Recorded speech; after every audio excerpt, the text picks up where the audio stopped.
এ নামের পিছনে যোগ হবে ডাকাত আব্দুর রহমান। এমনকি করে যে যেটা করবে তার সাথে সেই নামটাই যোগ হয়ে যায়। পক্ষান্তরে যারা নামাজ আদায় করে ভালো কাজ তাদেরকে বলা হয় নামাজি। যারা রোজা রাখে তাদেরকে বলা হয় রোজাদার। যারা হজ করে তাদের নামের আগে দেখেন আল হাজ লেখা আছে। আমি গুনাহগারকে আল্লাহ রাব্বুল আলামিন দুবার মক্কা মদিনা সফর করার তৌফিক দিয়েছেন, যার কারণে আমার নামের আগে আল হাজ লিখে রেখেছে।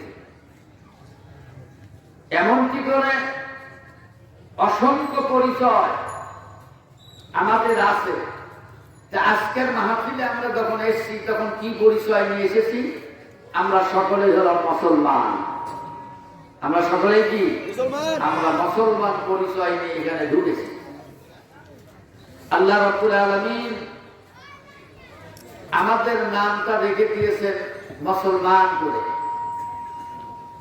এই নামটা মহান আল্লাহ রাব্বুল আলামিন নামকরণ করেছেন এবং আমাদের পিতা হযরত ইব্রাহিম খলিলুল্লাহ এই নামকে আমাদের এই নামটাকে মুসলিম হিসাবে পরিচিতি দিয়েছেন।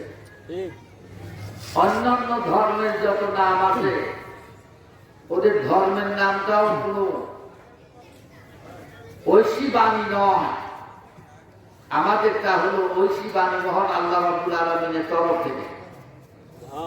এবং ইসলাম ছাড়া পৃথিবীতে যত ধর্ম আছে এই ধর্মের অথেন্টিক কোনো দলিল নাই।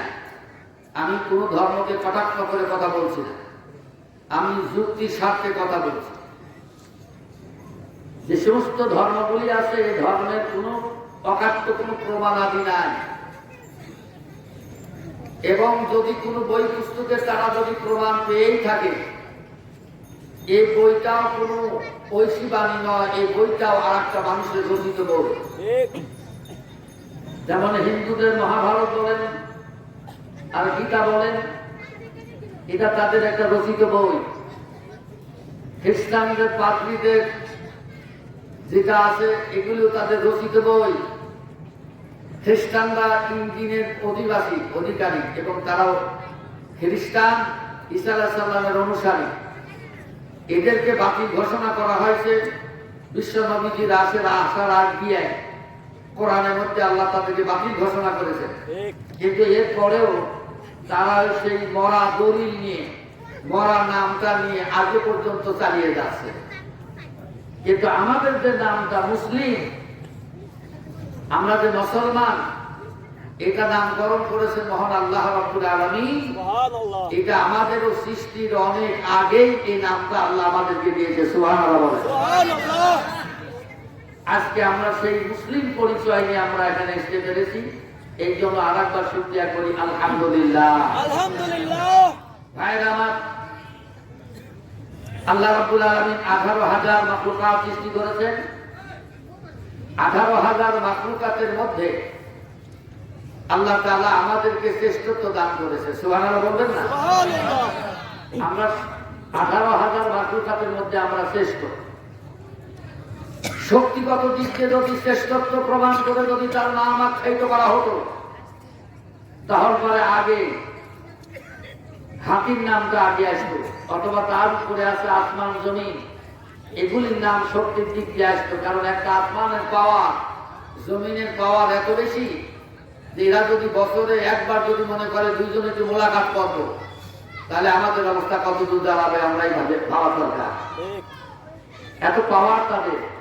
কিন্তু শক্তিগত দিক দিয়ে যদি প্রমাণ হয় তাহলে পরে হাতি হওয়ার দরকার, কারণ এখানে একটা হাতি ছেড়ে দিলে আমাদের কোনো অস্তিত্বই থাকবে।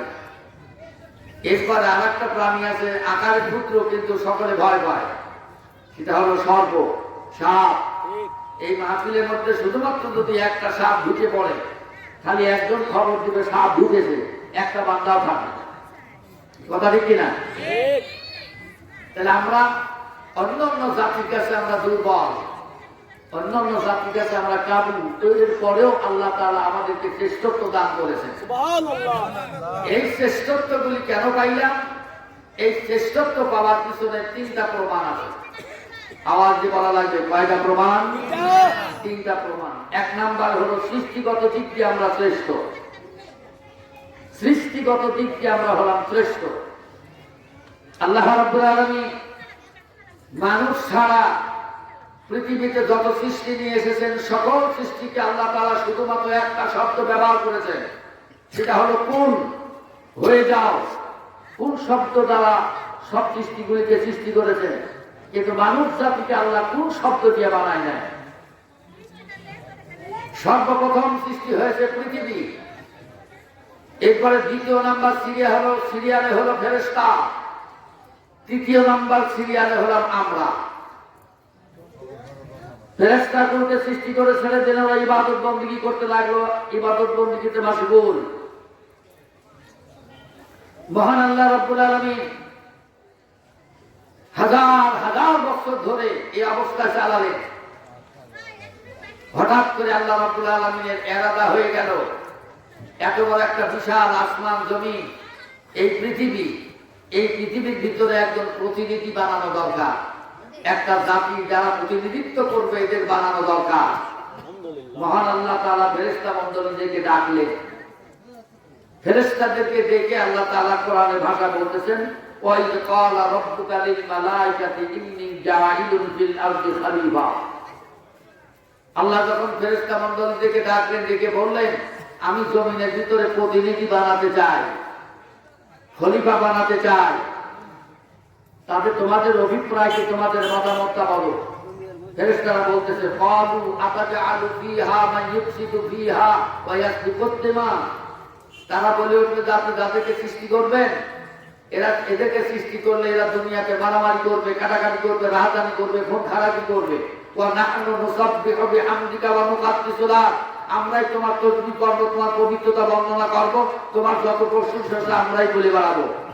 আল্লাহ তাআলা তার জবাবে বলে দিলেন, ক্বালা ইন্নী আ'লামু মা লা তা'লামুন। আল্লাহ তাআলা তাদের উত্তরে বলে দিলেন, আমি আমার আদমকে, আমার প্রতিনিধিকে বানাবো, যে উদ্দেশ্যে বানাবো এই পাত্রীটা শুধুমাত্র একমাত্র আমি আল্লাহ জানি, তোমরা তা জানো না। এখন প্রশ্ন হলো, আমাদের উদ্দেশ্যটা কি সৃষ্টি করা? আমাদের সৃষ্টি করার উদ্দেশ্যটা কি? আল্লাহ কোরআনে কারীমের ভিতরে অন্য আয়াতে বলে দিলেন, ওমা খালাকতুল জিন্না ওয়াল ইনসা ইল্লা লিয়াবুদুন। আমি জিন এবং ইনসানকে শুধুমাত্র আমার ইবাদতের জন্য আমি সৃষ্টি করেছি।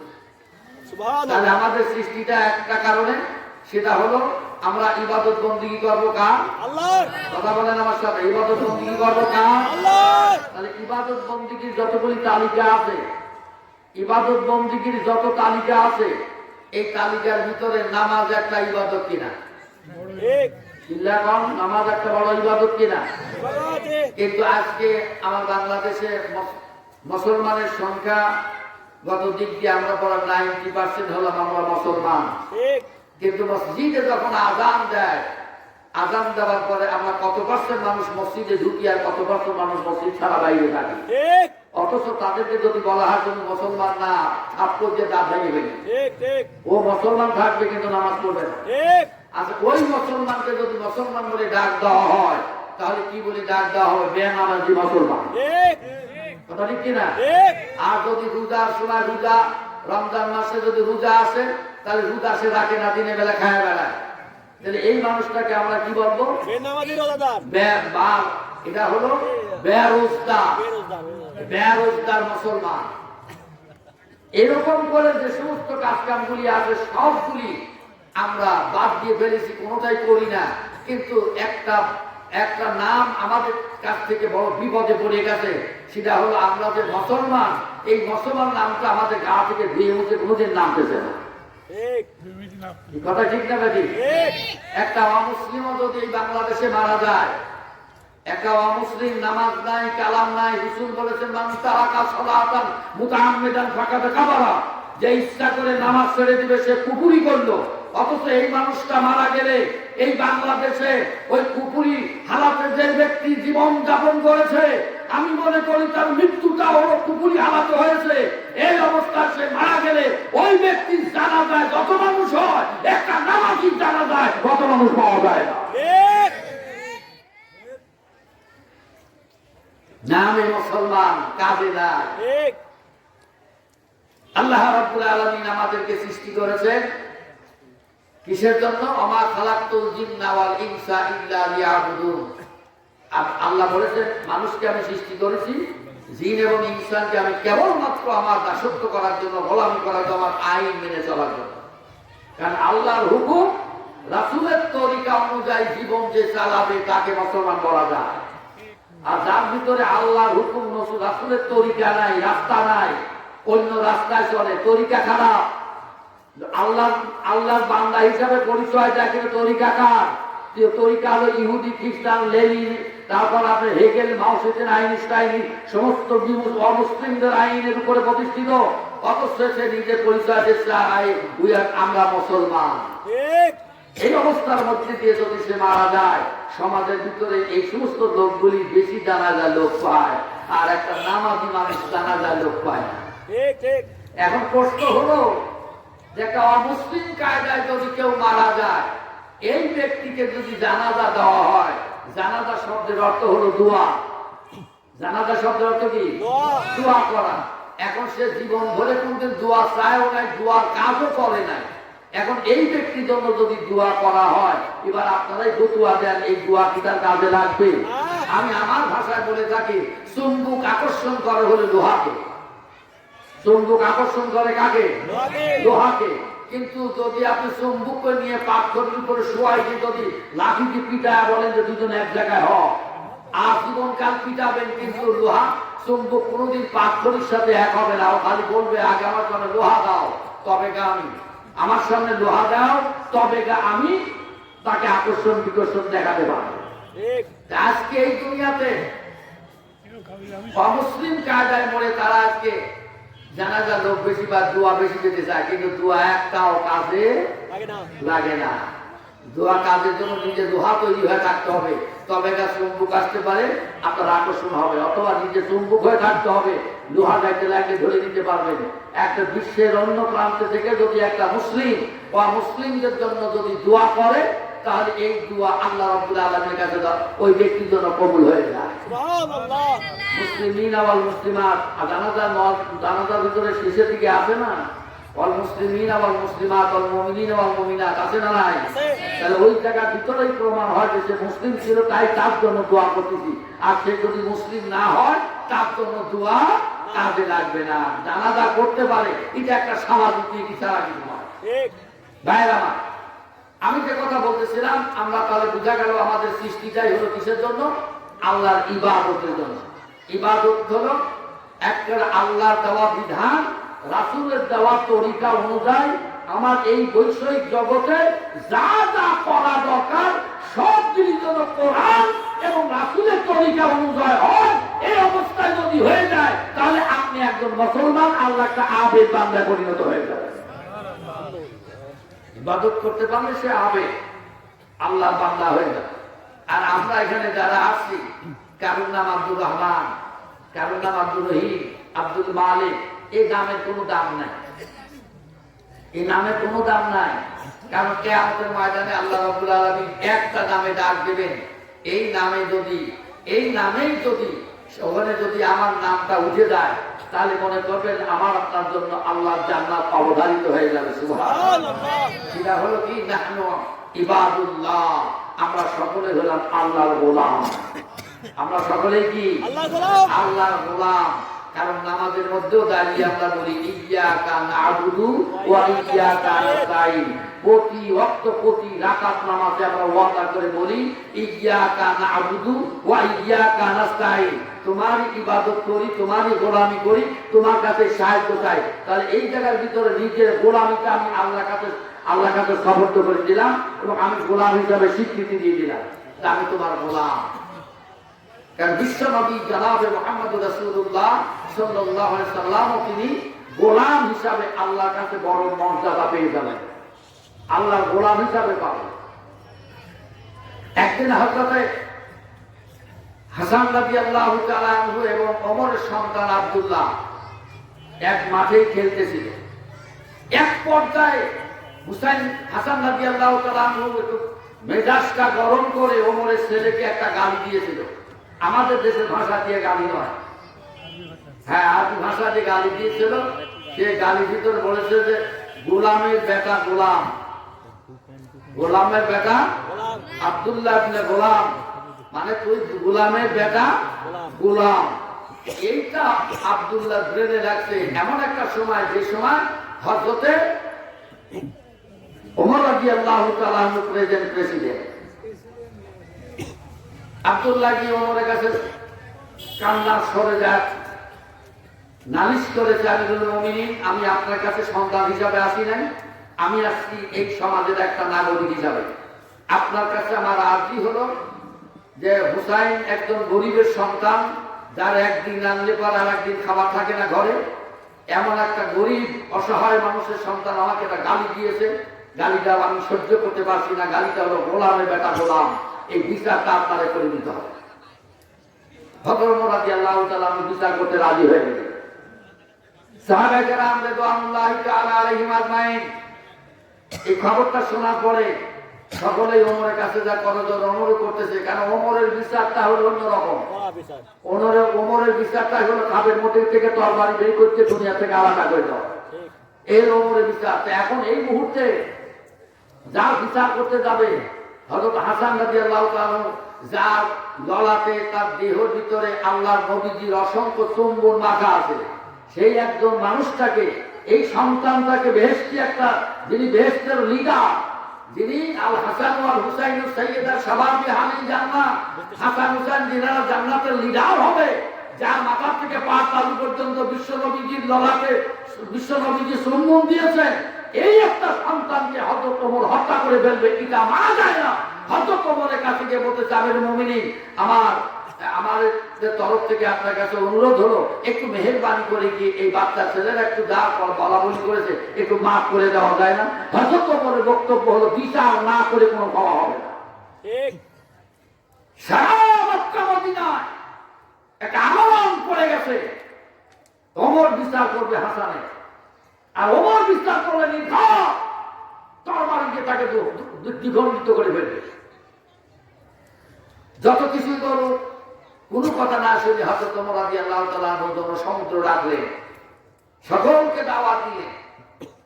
দাওয়াত দেওয়ার পরে ওমরকে হযরত হাসানকে ডাক দিয়ে বলতেছে, হাসান তোমার বিরুদ্ধে নালিশ এসেছে আমার সন্তান আব্দুল্লাহর পক্ষ থেকে, তুমি নাকি আমার সন্তানকে বলেছো গোলামের বেটা গোলাম, এই বলে নাকি গালি দিয়েছো। হযরত হাসান রাদিয়াল্লাহু তাআলা আনহু একটা মুস্কি হাসি দিয়ে বলে যে এই কথা নির্ঘাত 100 বার সত্য কথা, আপনাকে আমি গালি, আপনার সন্তানকে গালি দিয়েছি গোলামের বেটা গোলাম, তার মানে হাসান আব্দুল্লাহ গোলাম, আপনিও গোলাম, ওমরকেও গোলাম, মানে একদম গাই পূজা, গোলামের বেটা গোলাম, ছেলেও গোলাম, বাবাও গোলাম। হযরত ওমর রাদিয়াল্লাহু তাআলা আনহু বলেন, যদি কথাটা বলেই থাকো তাহলে একটা খাতা সিগনেচার করে দাও, সুবহানাল্লাহ, বিচার করবে। এবার সিগনেচার করে দিলেন। জনগণ কান্নায় ফেটে পড়তে লাগলো। বিচার তো এখন নির্ঘাত স্বীকার করেছে, আত্মপক্ষের সমর্থন হয়েছে, নির্ঘাত তাকে হত্যা করে দেবের মধ্যে কোনো সন্দেহ নাই। এক পর্যায়ে হযরত ওমর রাদিয়াল্লাহু তাআলা আনহু এই চিঠিটা নিয়ে, উপর দিয়ে লেখা আছে যে আমি আব্দুল্লাহকে গোলামের বেটা গোলাম বলে যে গালি দিয়েছি, এটা আমি আত্মপক্ষে সমর্থন করতেছি, এটা আমি বলেছি, এর মধ্যে কোনো সন্দেহ নাই। এখন হযরত ওমর রাদিয়াল্লাহু তাআলা আনহু জনগণের মধ্যে থেকে দাঁড়িয়ে চিঠিটা নিয়ে চোখের পানি ফেলে দিয়ে কাঁদতেছে আর বলতেছে, ও আমার নাগরিকেরা শুনে রেখে দাও যে আমি যদি মারা যাব, আমি মারা যাবার পরে তোমরা এই চিঠিটা আমার কাপড়ের মধ্যে দিয়ে দিবা, সুবহানাল্লাহ, কাপড়ের মধ্যে দিয়ে দিবা। সকলেই আশ্চর্য হয়ে গেল এবং ওমরকে প্রশ্ন করলো, কেন?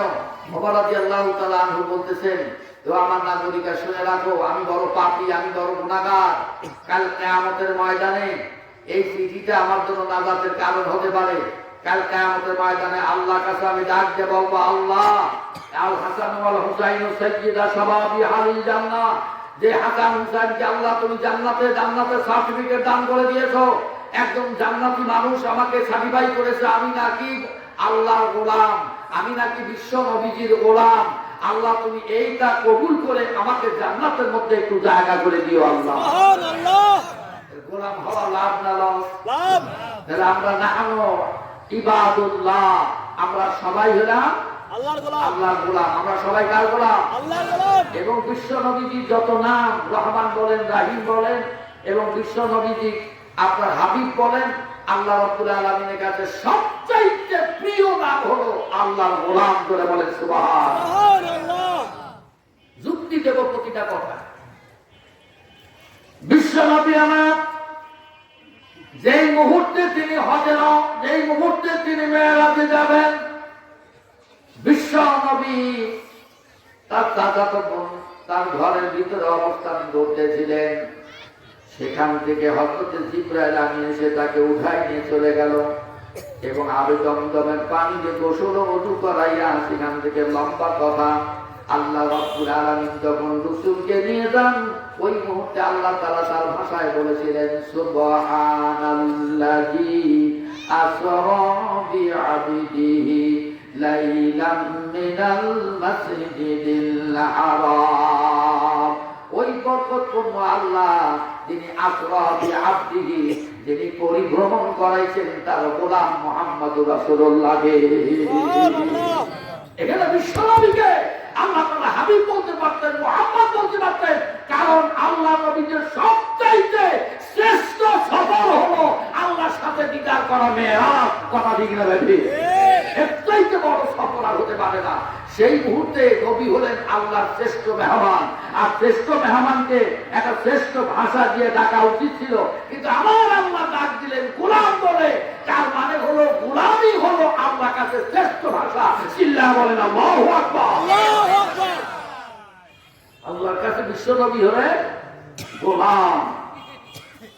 আর কিয়ামতের ময়দানে যদি জান্নাতে যাইতে হয়, যতক্ষণ পর্যন্ত গোলাম হওয়া যাবে না, ততক্ষণ পর্যন্ত জান্নাতেও যাওয়া যাবে না। আল্লাহ কোরআনে বলেছেন সূরা ফজরের মধ্যে, ফাদখুলি ফি ইবাদি ওয়াদখুলি জান্নাতি। আগে তুমি গোলামের কাতারে নাম লেখায় দাও, আর যখন তুমি গোলাম হিসেবে আল্লাহর কাছে স্বীকৃতি পেয়ে যাও, তখন আমি আল্লাহ তাআলা তোমার জন্য জান্নাতে সব দরজা খুলে দেব। সুবহানাল্লাহ। আব্দুর রহমান বলেন, হাজি বলেন, গাজী বলেন, দানবী বলেন, রুজাদার বলেন, কোনো লাভ নাই। সেদিন কিয়ামতের ময়দানে একটাই নাম, সেটা হলো নাহনু ইবাদুল্লাহ, আমরা সবাই হলাম আল্লাহর গোলাম। এই গোলাম নামটা আমরা পড়াতে চাই। গোলাম যদি হতে হয়, তাহলে এই গোলামি সার্টিফিকেট যদি নিতে হয়, গোলাম যদি আল্লাহর কাছে নাম কওয়াতে হয়, তাহলে আল্লাহ তাআলা যত বিধান আছে, ইবাদতের যত বিধান আছে, তার মধ্যে সবচাইতে শ্রেষ্ঠ বিধান হলো 5 ওয়াক্ত নামাজ। কথা ঠিক না ভাই? 5 ওয়াক্ত নামাজ। নামাজ ছাড়া কোনো উপায় নাই। নামাজ ছাড়া আপনি দান করবেন, দানের কোনো ফায়দা নাই। আমি আমার ভাষায় অনেক সময় বলে থাকি, আপনারা খুব খেয়াল করে শুনবেন যুক্তিটা। আমার মাথায় টুপি বা আপনার মাথায় টুপি, পাঞ্জাবি আছে, লুঙ্গি আছে, আছে না নাই? কিন্তু এই তিনটার ভিতরে সবচাইতে গুরুত্বপূর্ণ কোনটা? টুপি কথা বলে গেছে, লুঙ্গির কথা বলে যদি টুপি পিছনে বলে যায়, তার তো নবী সাল্লাল্লাহু আলাইহি পিছনে বলে যাচ্ছে। কি বিপদে আপনারা পড়ে গেছে, কথা তাই না? টুপি, জুব্বা আর হলো লুঙ্গি, এই তিনটার মধ্যে কোনটা শ্রেষ্ঠ? লুঙ্গি শ্রেষ্ঠ। কারণ আপনার নামাজের রক্ত হয়ে গেছে, আর টুপি যদি নাও থাকে, তাহলে ওই জায়গায় টুপি ছাড়া আপনি জুব্বা গায়ে নামাজে দাঁড়া যাবেন। আমি ফারুকি ফতোয়া দিয়ে গেলাম, আপনার নামাজ হয়ে যাবে। আল্লাহু আকবার। 2 নাম্বার হলো, যদি জামাও না থাকে, আপনার টুপি নাই, জামাও নাই, এই অবস্থার মধ্যে যদি আপনি লুঙ্গি পরে যদি আপনি দাঁড়ায় যান নামাজের মধ্যে, আমি ফতোয়া দিলাম আপনার নামাজ হয়ে যাবে। আল্লাহু আকবার। কথা ঠিক না ভাই? কিন্তু টুপি আছে, জুব্বা আছে, পাঞ্জাবি আছে, লুঙ্গি নাই, আপনি বাড়ি থেকে বাইরে হতে পারবেন? তাহলে গুরুত্বপূর্ণ এইটা। ঠিক তেমনই নামাজ, কালেমা, নামাজ, রোজা, হজ, যাকাত, এই 5টা স্তম্ভের ভিতরে সবচাইতে গুরুত্বপূর্ণ হলো আপনার নামাজ। এই নামাজ বাদ দিলে পারে আপনার আরো যে বাদ বাকি যেগুলি আছে, ওগুলি কোনো লাভ নাই।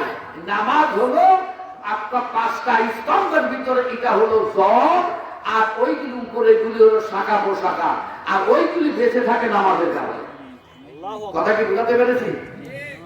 উপরেগুলি বেঁচে থাকে নামাজের কারণে। আর নামাজ যখন থাকবে না, জ্বর যখন থাকবে না, তখন গুড়া না থাকলে ওই গাছের কোনো দামও নাই। ঠিক। কথা ঠিক আছে কিনা?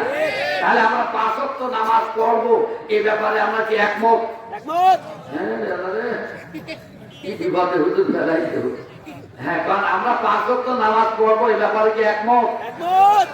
এই ইনস্টাগ্রামের যুবক ছেলেরা, তোমরা আমারই সন্তান, তুমি আমারই ভাই ভাতিজা। আমরা চাই তোমরা সামনে দিয়ে নামাজে মসজিদে ঢোকো, আমার দিলটা আরো বেড়ে যাবে, আমার সিনাটা আরো উষার হয়ে যাবে। আমি ইস্টার যুবকদেরকে এবং আবার বৃদ্ধ সকল মা বোনদেরকে বলবো, আপনারা 5 ওয়াক্ত নামাজ যেন আপনার কর্মের ভিতর দিয়ে যেন বাদ না পড়ে যায়, এই দিকে খেয়াল করা লাগবে। কারণ যে নামাজ আদায় করবে, মহান আল্লাহ রাব্বুল আলামিন ওই নামাজিকে 5টা পুরস্কার দান করবে। সুবহানাল্লাহ। আর একটু আস্তে বল সুবহানাল্লাহ। সুবহানাল্লাহ। নামাজ যদি 5 ওয়াক্ত জামাতে আদায় করা যায়, তাহলে পরে পুরস্কার কয়টা? আসসালাম। 1 নম্বর পুরস্কার হলো, এই দুনিয়াতে চলতে গিয়ে খাদ্যের কোনো অভাব আল্লাহ তাআলা আপনার রাখবে না। সুবহানাল্লাহ। খাদ্যের কোনো অভাব থাকে না। কারণ নামাজ পড়ি কার? আল্লাহ। আল্লাহ। আল্লাহ রাব্বুল আলামিন কোরআনে কারীমের ভিতরে বলেন, ইয়া আইয়ুহাল্লাযীনা আমানুস্তাঈনু বিস-সাবরি ওয়াস-সালাহ ইন্নাল্লাহা মা'আস-সাবিরিন। ও ঈমানদাররা, যখন কোন সময় তোমরা বিপদের মধ্যে পড়ে যাবা, ওই মুহূর্তে তোমরা 5 ওয়াক্ত নামাজ আছে, নামাজের মধ্যে তোমরা দাঁড়িয়ে যাও। বিপদের মধ্যে সর্বপ্রথম তুমি ধৈর্য ধারণ করো। অসবরি মানে ধৈর্য ধারণ করো, অসলা মানে নামাজ। এখানে তাফসীরকারকরা তাফসীর করতে গিয়ে বলেছেন যে সবরি অসলা মানে হলো ধৈর্য ধারণ করে তুমি নামাজে দাঁড়া যাও, তুমি নামাজ আদায় করতে থাকবে। যতক্ষণ নামাজে থাকবে, নামাজ শেষে দেখবে আল্লাহ তাআলা তোমার সমস্যার সমাধান করে দিয়েছে। বিশ্বনবী আমার যখনই কোনো সমস্যায় পড়ে যেতেন, তিনি মসজিদে নববীর মধ্যে ঢুকে যেতেন। যখনই নামাজে দাঁড়াইতেন, নামাজের মধ্যে দিয়ে সব সমস্যার সমাধান হয়ে যেত। আল্লাহ রাব্বুল আলামিন নির্দেশ দিলেন, এই কেবলমাত্র মক্কা নগরীতে রাসূলের এক এক করে সামান্য কয়েকটা মুসলিম তৈরি হয়েছে। এই অবস্থার মধ্যে দিয়ে আল্লাহ রাব্বুল আলামিনের তরফ থেকে কাফেরদের সঙ্গে যুদ্ধ করার ঘোষণা এসে গেল। সেটা হলো সর্বপ্রথম মুসলমানদের যুদ্ধের ঘোষণা হয়েছিল আপনার বদরের যুদ্ধে। আল্লাহর নবী গুনি গুনে দেখে মাত্র 313 জন সাহাবী ইসলাম কবুল করেছে।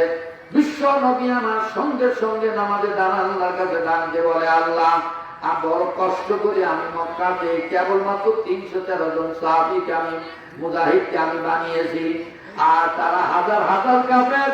তাদের সামনে যদি আমি 313 জন মুসলিমকে দিয়ে যাই, তাহলে একটাও ফিরে আসবে না, সব মারা যাবে, ইসলামের বাতি দুনিয়া থেকে নিভে যাবে। আমার আল্লাহ তাআলা ডাকতে বলে, রাসূল কাঁদিয়েন না, নামাজে বসিয়ে আপনি কাঁদিয়েন না। আমি আজকে বদরের যুদ্ধে কাফেরদের বিরুদ্ধে যুদ্ধ করার জন্য আমি আসমান থেকে 5000 সৈন্য মোতায়েন করে দিলাম।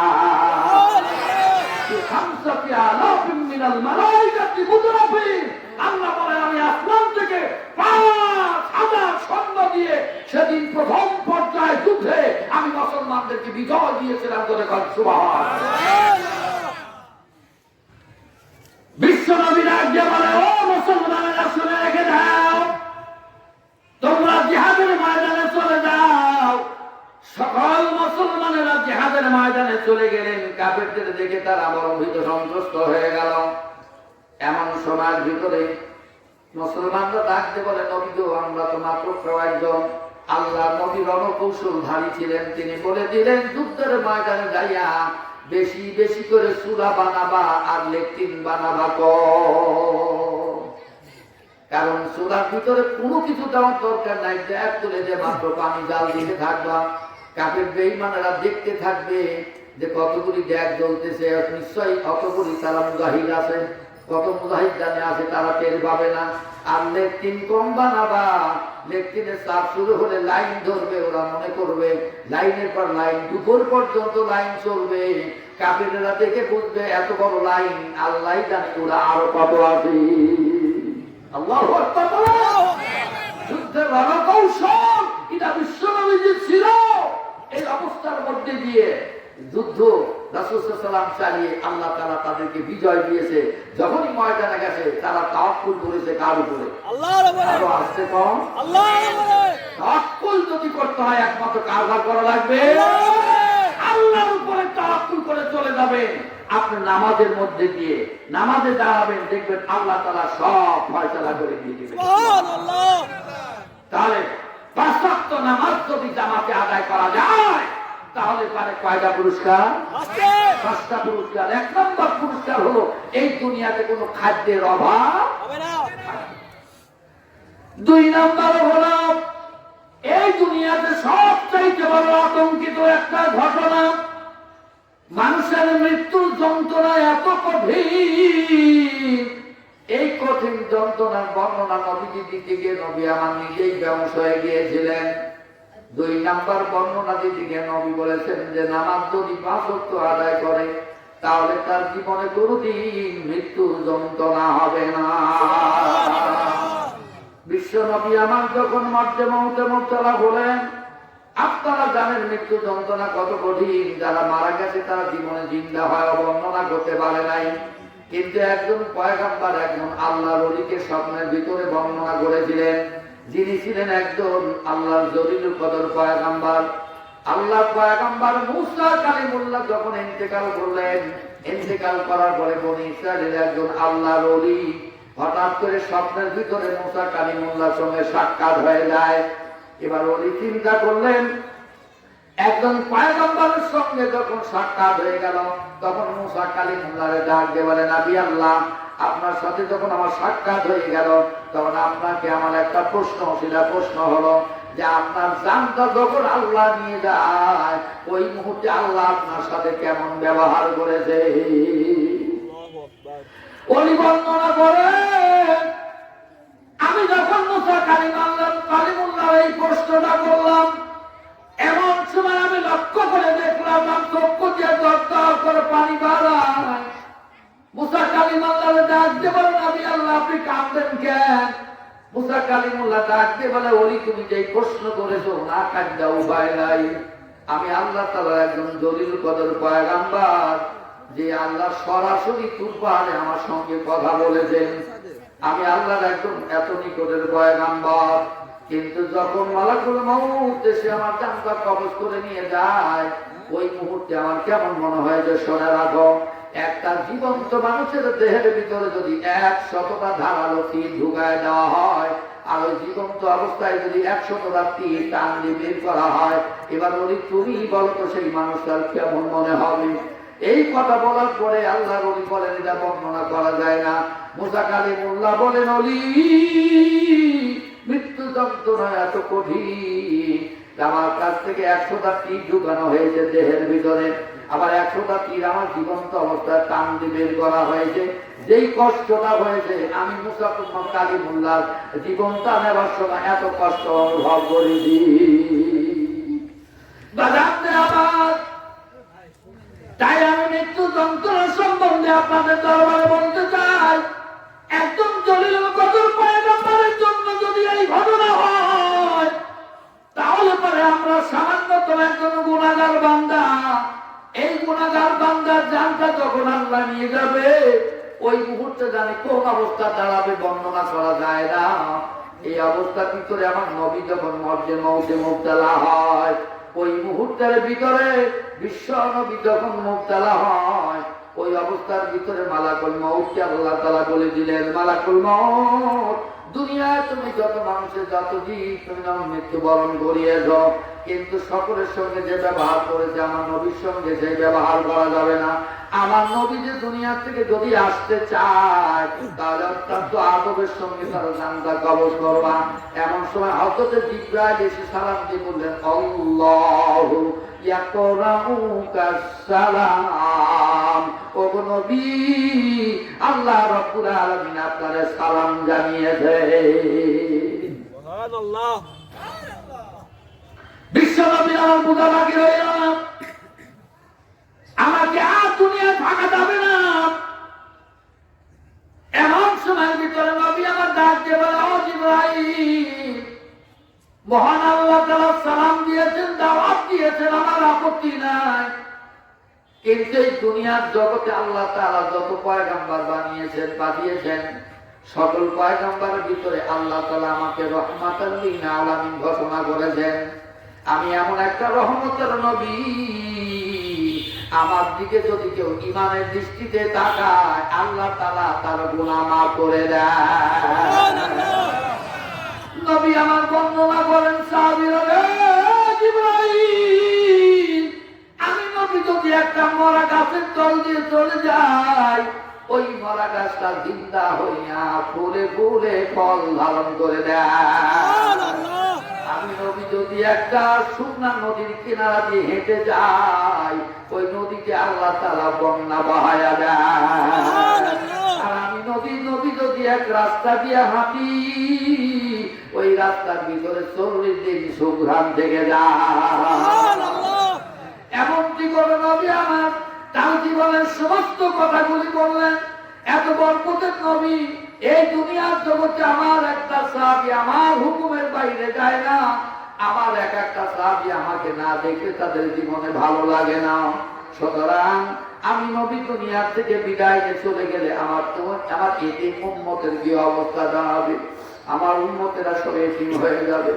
আমার আল্লাহ তাআলা ডাক দিয়ে বলে, জিবরিল, আমার নবীরে বলে দাও, আমার হাবিব যদি আমার দরবারে চলে আসে, তাহলে আমি আল্লাহ রব্বুল আলামিন তার উম্মতের জন্য জামিনদার হয়ে গেলাম।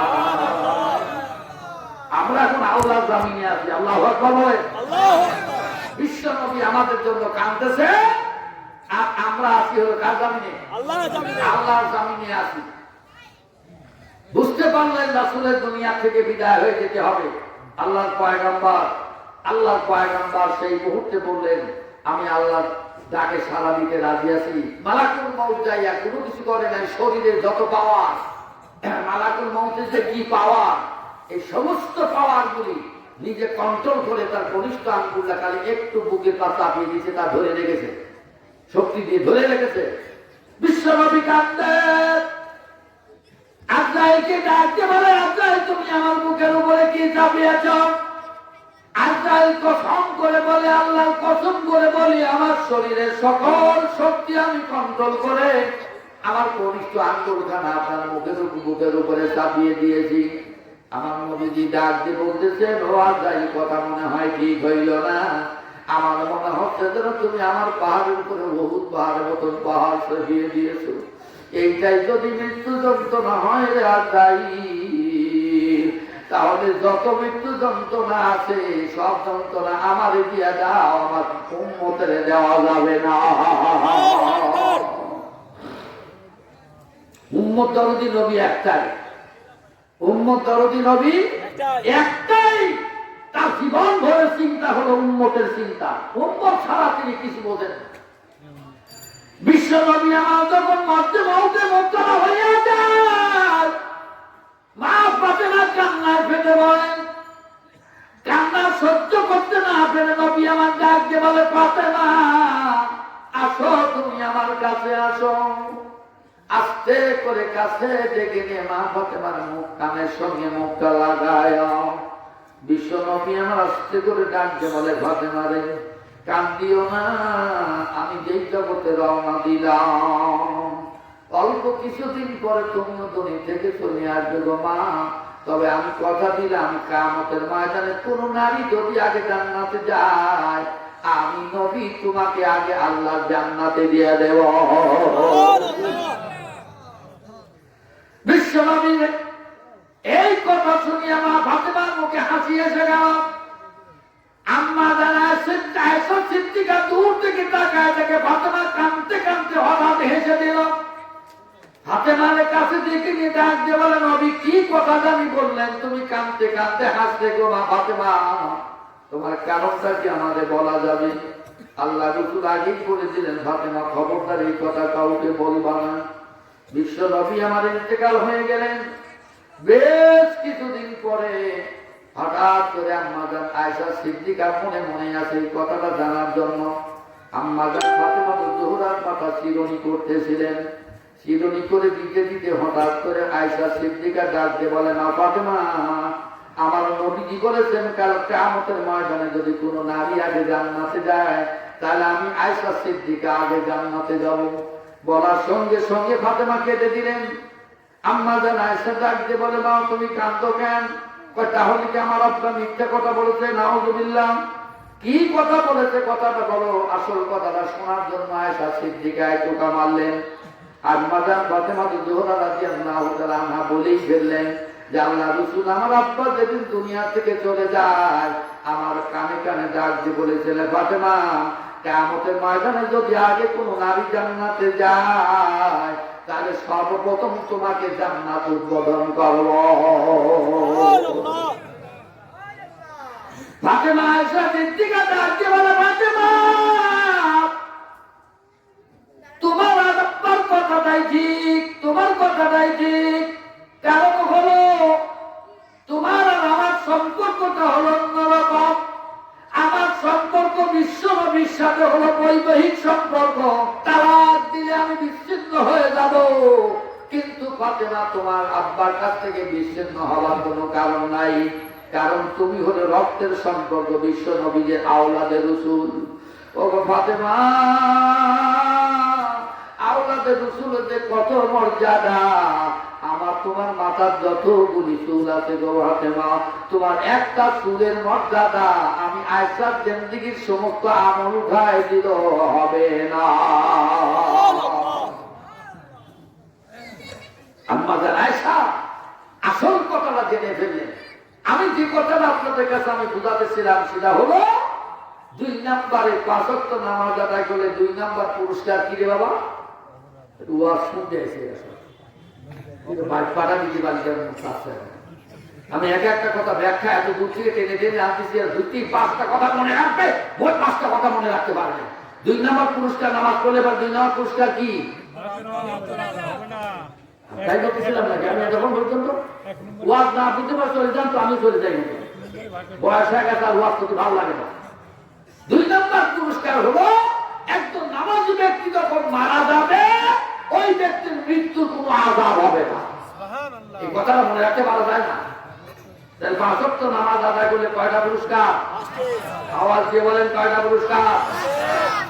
আমরা এই পৃথিবীতে শ্রেষ্ঠ, এই শ্রেষ্ঠত্ব অর্জন করতে গিয়ে আমাদের কয়টা প্রমাণ আছে? তিনটাই দোয়া শুনছেন। কয়টা? আগে কোয়া মনে আছে? আমি প্রথমে বলেছি আমরা শ্রেষ্ঠ কয়টা কারণে? ভালো করে বলেন।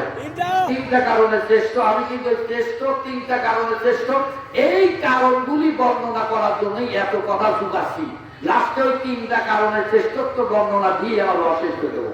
কথা কি বুঝতে পারছেন? আমিও ভেদা ভাষা বেশি মারতে ভালোবাসি।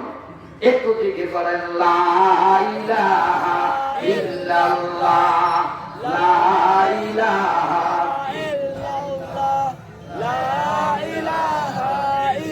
এতগুলো মানুষ জিকির করবে মনে লা ইলাহা ইল্লাল্লাহ, লা ইলাহা ইল্লাল্লাহ, লা ইলাহা ইল্লাল্লাহ, লা ইলাহা ইল্লাল্লাহ, লা ইলাহা ইল্লাল্লাহ, লা ইলাহা ইল্লাল্লাহ,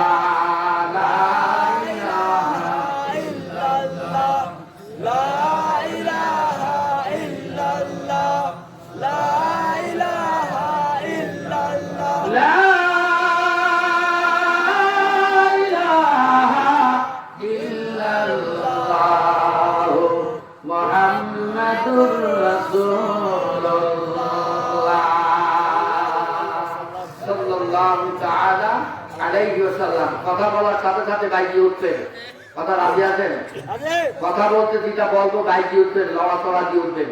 তবটা বলতো আলোচনা শুনছেন। 5 ওয়াক্ত নামাজ জামাতে আদায় করলে 3 নম্বর পুরস্কার হলো আল্লাহ তাআলা কবরে আযাব মাফ করে দেবেন। কোথাকার আযাব? কবরে আযাব চিনেন? কবরে আযাব জানেন? কেমনে কবরে আযাব হবে এটা কি জানেন? কবরে আযাব সর্বপ্রথম কবরের মধ্যে যাওয়ার সঙ্গে সঙ্গে যারা জাহান্নামী হবে, গুনাহগার হবে, তাদের সর্বপ্রথম হলো কবরের দুই পাশের মাটি দুই দিক দিয়ে তারা চাপ মারবে। কথা কি বুঝতে পেরেছেন তো? দুই দিক দিয়ে কবরের মাটি চাপ মারবে, দুই পাঁজরের হাড্ডি একদম চুরমার করে একাকার করে ফেলবে। কথা বুঝতে পেরেছেন? এরপরে